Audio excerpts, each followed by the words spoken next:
Page 80, Greensleeves, very famous melody from a long time ago. At the top of the page, they're introducing you to what they call overlapping pedal. It has other names: syncopated pedal, lag pedaling, and this is where you change pedal. And that little arrow thing, that's the indication to change pedal. See, now they're telling you about change pedal. I've already told you about it because you needed it before. So hopefully, if you've seen those videos, you already know about this. So you can do this fine. You see the big difference here between change pedal and the regular pedal that you were doing before is change pedal, you just up and right back down. You're only up just long enough. It's not a quick jerky motion, just up and down. The other kind of pedal where you lift up and stay up for a bit longer. It's not up and down, it's up and then longer and waiting before you put it down. That's really the difference. For instance, here on page 80, second line, it's measure, what, 8? You have that pedal comes up and you don't pedal the third beat.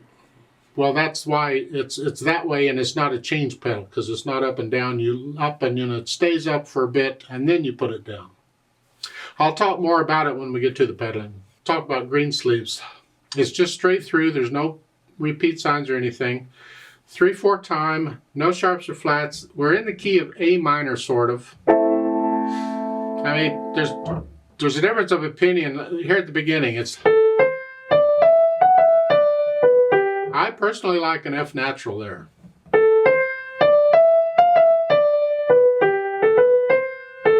See, so there's different arrangements and it's slightly different harmonies. We'll go ahead and do what they're telling us to do. We'll use the F sharp, but I prefer an F natural feel because you don't have an F sharp in A minor. A minor does not have an F sharp in it. So it's in a mode. It's in a different mode than A minor, but let's just keep it simple. Do the C major scale and A minor scales is what I'm getting at, I guess. Right hand first, let's double check the fingering in the notes. Coming in on beat 3. 3. 1, 2, 3, 1 and 2 and 3. Connect all this together. You're moving around a little bit, and then it's a 2 and a 3. So 2 A's, you change fingers. And then want you to come up. I don't like doing that, but we'll go ahead. Just lift up. It's between phrases you can lift up anyway, so we'll do that. On measure 13, you're here. They want thumb. Just scrunch up a little bit. It's because of the black keys. Because if you didn't, you'd be out of position. You'd be up in here, and that's awkward. We don't want awkward if we can help it. So we thumb and cross over. Now for measure 16, because we have the repeated notes, I'm going to suggest you do a 1-2 for measure 16, because in measure 17 I need 4th finger up here. And if I do 4th finger here, I got to come up here. But if I 2nd finger, my 4th finger is a little closer to where it needs to be. I'm not moving as far. So I'm recommending for measure 16 do a 1-2, and then we'll come up. 2, 3, 1, 2.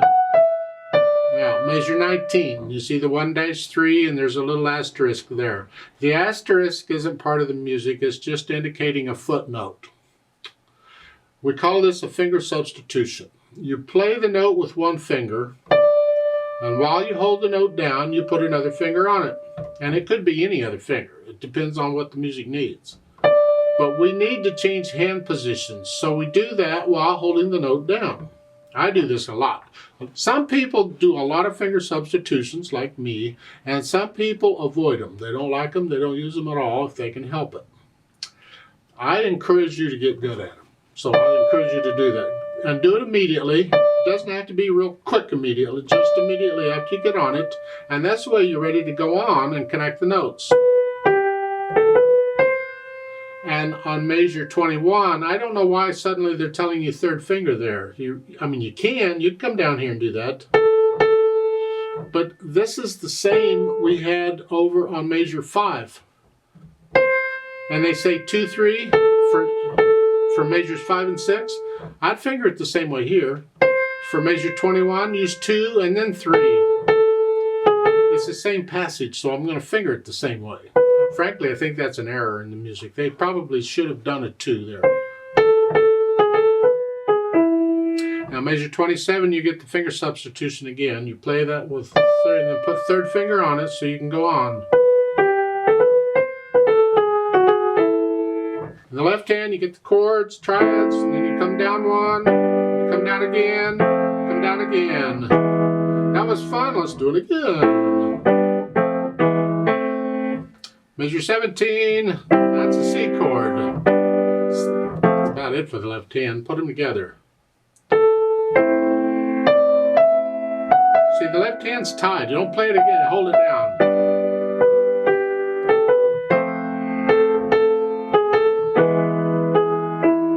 The hands come up together on measure 8. It's like taking a breath. And you go on. There are words to this, but they're not in this arrangement. You put the hands together.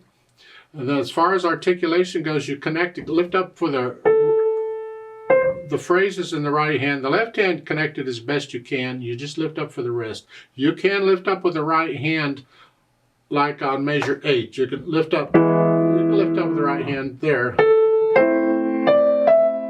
Otherwise, try and connect this left hand. Now, when you get to measure 16, you're here. You got to move both hands. The left hand's coming up here, and the right hand's going here. You got to lift up there, so that's fine. Just lift up and move. You may have to practice that because both hands are moving here. You can, if you want, prepare that in the left hand. On measures 15 and 16, you're here. Those are repeated notes. We already changed the fingering in the top hand to second finger. I could go here from a 2-1. I can do a 4-2. If I do that, I'm in position for measure 17. And that's kind of cool. You're here for measure 15. And then measure 16, I'm here. Same notes, I just changed hand positions. And now I'm ready for the left hand. I can focus on the right hand now because the left hand isn't moving. So you can think about that too. There's different ways of fingering, and you'll have to pick what you like. If it's different from the book, pencil it in and stick with it. Dynamics, whatever you think, mezzo piano, MP, moderately soft. That's the right hand. The left hand is soft or very soft.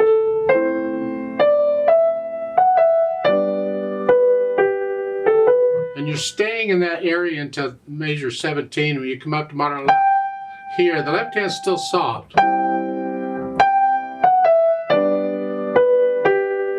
And there you're just staying moderately loud. Well, get to know it, and you can get a little louder and softer as you feel it. You don't stay exactly at that level for that long. Ugh. So get to know it, and you can feel it, a little change in the dynamics. These dynamics are only suggestions anyway. The original didn't have dynamics in it. They didn't do it, but it was up to you to decide how you wanted to interpret it. Speed, keep it slow. Sort of slow. If you find yourself speeding it up as you go, then start thinking eighth notes. 1 and 2 and 3 and 1 and 2 and that'll help to keep it slowed down if you need to. But try and keep it all one speed throughout. The fermata at the end, you just hang on to that however long you think you need to, and you lift up. With a metronome, I'll double the value. I'll hold it for 4 counts instead of 2, and then lift up. Now the pedal. Well, here it's the overlapping pedal, syncopated pedal, because it's syncopated with the hands. It's not right with them. It's lagging behind. It's also called lag pedal. Push the notes down first and then the pedal. And I change the pedal after I play the notes.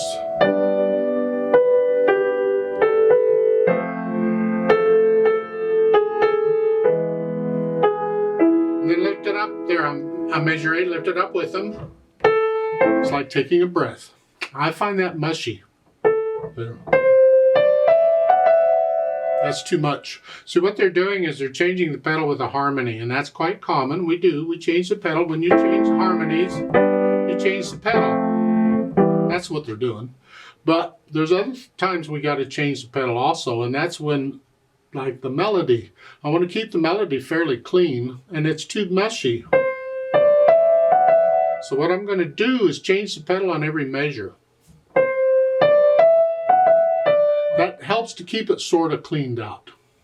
So it's...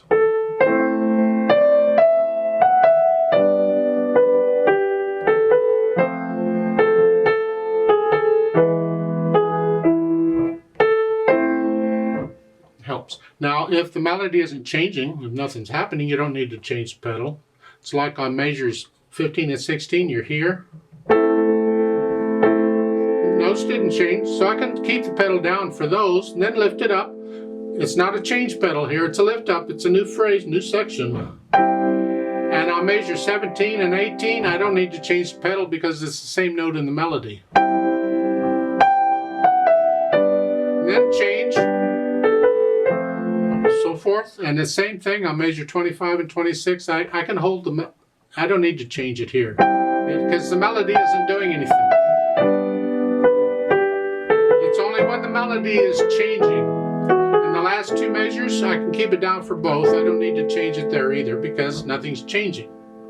And that's sort of the pedal as far as I'm concerned. You have to listen very carefully to the effect the pedal is having to the sound. If it's getting too mushy, change the pedal.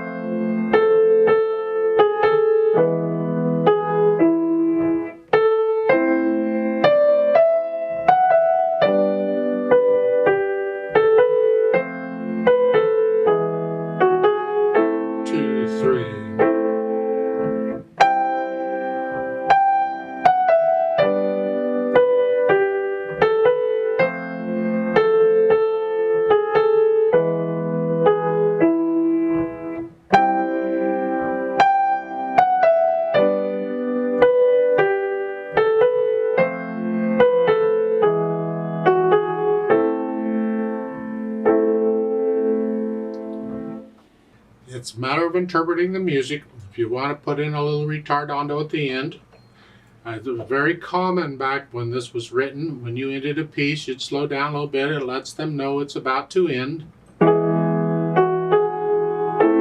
Here, if you want to do that, they didn't put it in the music, but if you feel it, you can do it in this type of music, not in all kinds of music. But again, this was written a long time ago, and it was kind of common back then to put in a retardando toward the end of a piece. So if you feel it, put it in. I'd like to play this with you very slowly. Double check the notes and the rhythms. I'll give us 2 counts because we come in on beat 3. I'm going to pedal it as I suggested. Let's just make sure we have the right notes and rhythms. Rhythms shouldn't be a problem, but the notes. Ready, go. 1, 2, 2.